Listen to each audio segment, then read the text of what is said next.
ৰাজ্যখনৰ ডিব্ৰুগড় জিলা লাহোৱাল সমষ্টিৰ অন্তৰ্গত জকাইত একেদিনাই বহুকেইটা উন্নয়নৰ কাম শুভ আৰম্ভ কৰিলে লাহোৱাল সমষ্টিৰ বিধায়ক ঋতুপৰ্ণ বৰুৱাই।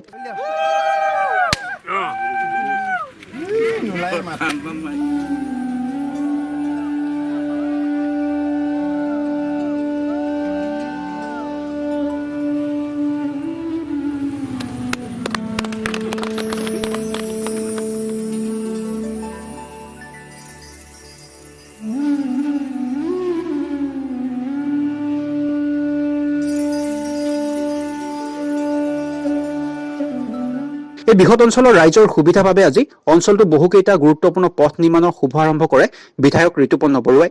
আমি কেইবাটাও গুৰুত্বপূৰ্ণ পথৰ আজি আমি আধাৰশিলাৰ স্থাপন কৰিলোঁ আৰু কামৰ শুভাৰম্ভণি আজিৰ পৰাই আৰম্ভ কৰিছোঁ। বিশেষকৈ জকাই মহমাৰীৰ পৰা টিমনা সংযোগী লাহোৱাল মহাবিদ্যালয়লৈকে প্ৰায় 14 কিলোমিটাৰ এটা দীঘলীয়া পথ। এই পথটি আজি আমি প্ৰধানমন্ত্ৰী সড়ক যোজনা আঁচনিৰ অধীনত প্ৰায় 8 কোটি টকাৰে নিৰ্মাণ হ'ব।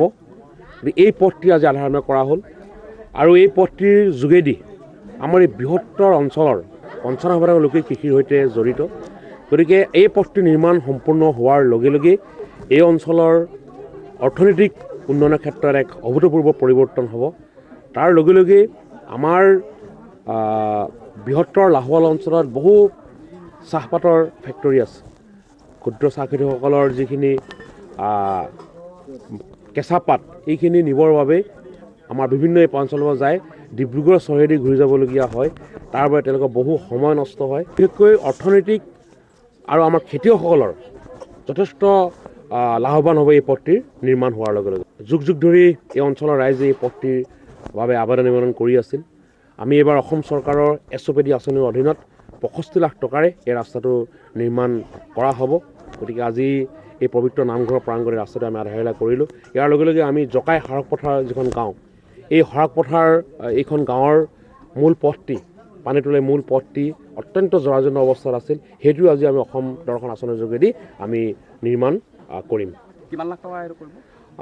আজি এইটো 65 লাখ টকা আৰু আমি জকাই হাৰক পথাৰ এই পথটি 1 কোটিতকৈ কিছু ধন অধিক হ'ব। এই পৰা SOPD আঁচনিৰ কৰা হ'ব।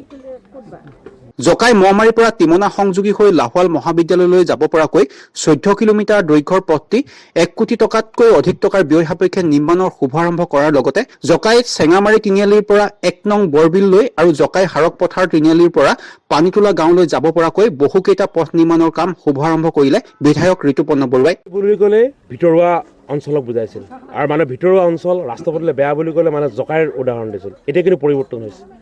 আমি বিধায়ক হিচাপে নিৰ্বাচিত হোৱাৰ পাছত বৃহত্তৰ যিটো জকাই অঞ্চল এটা খুব ভিতৰৰ এটা অঞ্চল আছিল। ৰাস্তা পদূলি অত্যন্ত বেয়া আছিল। মানুহে খুব ভিতৰৰ অঞ্চললৈ গ'লে কৈ জকাই চুক বুলি কয়।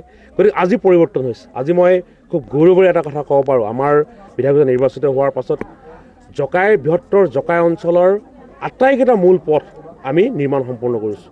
News desk report RVTV।